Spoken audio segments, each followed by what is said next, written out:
Hola y bienvenidos. Hoy vamos a meternos de lleno en un tema crucial. ¿Por qué jugárselo todo a la carta de un solo país puede ser un riesgo financiero enorme? Y lo más importante, claro, vamos a ver cómo solucionarlo, con estrategias que son sencillas, lógicas y sobre todo están respaldadas por datos. ¡Vamos al lío! Para empezar, fijaos en este contraste, porque es brutal. Según datos de la CNMV, casi la mitad de los inversores en España tienen más del 70% de su cartera metido aquí, en casa.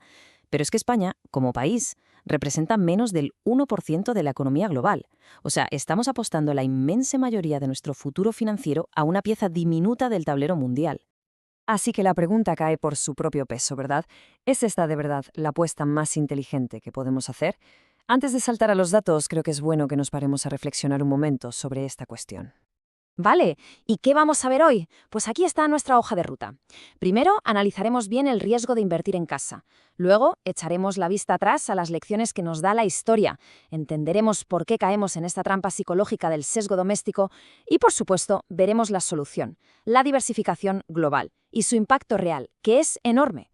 Muy bien, pues empezamos por el principio, el riesgo de invertir solo en casa. Vamos a ver los datos concretos que nos enseñan el peligro real de esta estrategia. Este gráfico lo ilustra a la perfección.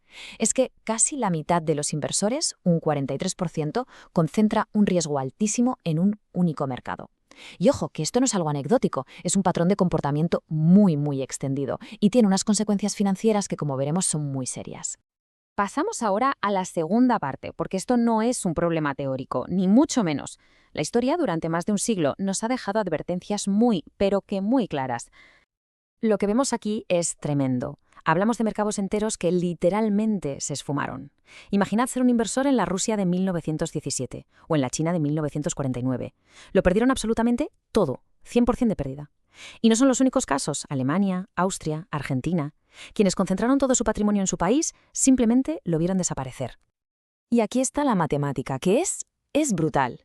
Un inversor global que en esa época tuviera, pongamos, un 5% de su cartera en Rusia, pues habría perdido solo ese 5%. Doloroso, sí, pero sobrevivía. El que tenía el 100% ahí, lo perdió todo. Por eso la diversificación no es solo para ganar un poco más, es una estrategia de pura supervivencia financiera. Pero bueno, no hace falta irse tan lejos ni a eventos tan dramáticos. Miremos a España. Quien invirtió en el IBEX 35 en el pico de 2007, hoy tiene nominalmente un 26% menos, pero lo que de verdad duele es el valor real, el poder de compra. Si ajustamos por la inflación, la pérdida es de un demoledor 57%. Se ha perdido más de la mitad del valor. Y para que veamos que esto le puede pasar a cualquiera, miremos a una superpotencia como Japón.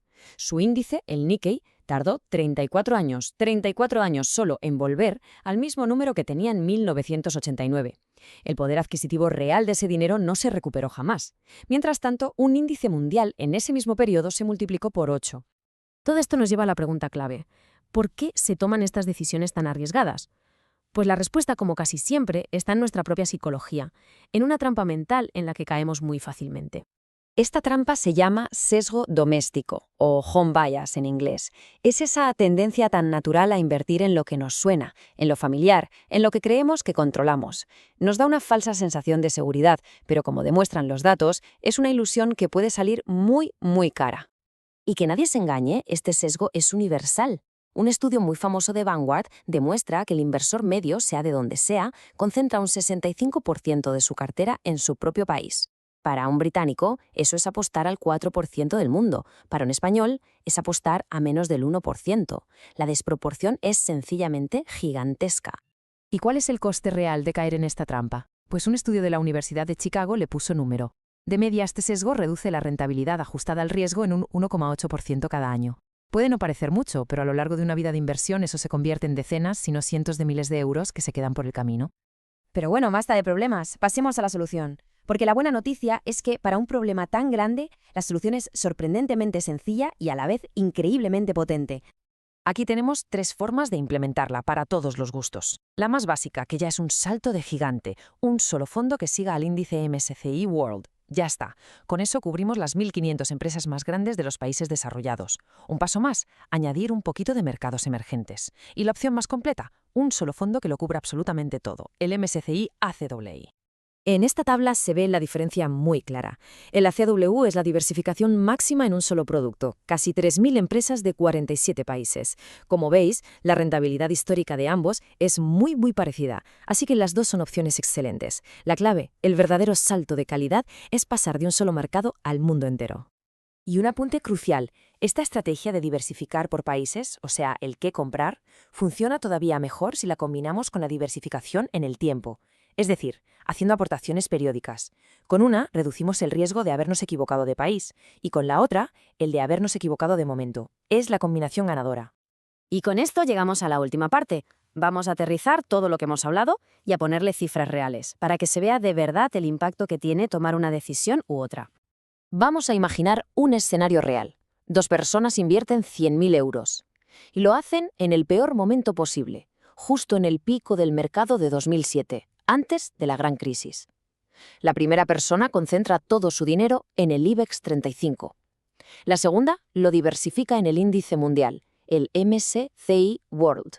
Bueno, pues el resultado para quien invirtió en el IBEX es sencillamente desolador. Esos 100.000 euros iniciales, después de casi 2 décadas, tienen un poder de compra real de solo 43.000 euros. Se ha perdido más de la mitad del patrimonio. Ahora, atención a la persona que diversificó. Sus 100.000 euros, a pesar de empezar en el peor momento y de todas las crisis que hemos vivido, se han convertido hoy en 95.000 euros de poder de compra real. Prácticamente ha conservado intacto todo su patrimonio. La diferencia entre una estrategia y otra es de más de 50.000 euros.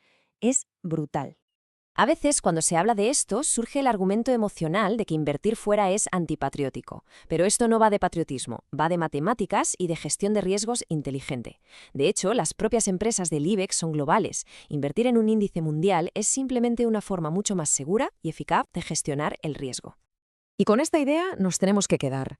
La elección entre concentrarlo todo en casa o diversificar por el mundo no es un pequeño detalle técnico. Como hemos visto con números, es una decisión que, literalmente, puede suponer cientos de miles de euros de diferencia cuando llegue la jubilación. Y lo más increíble de todo es que tomar la decisión correcta no cuesta más esfuerzo, solo requiere tener la información adecuada.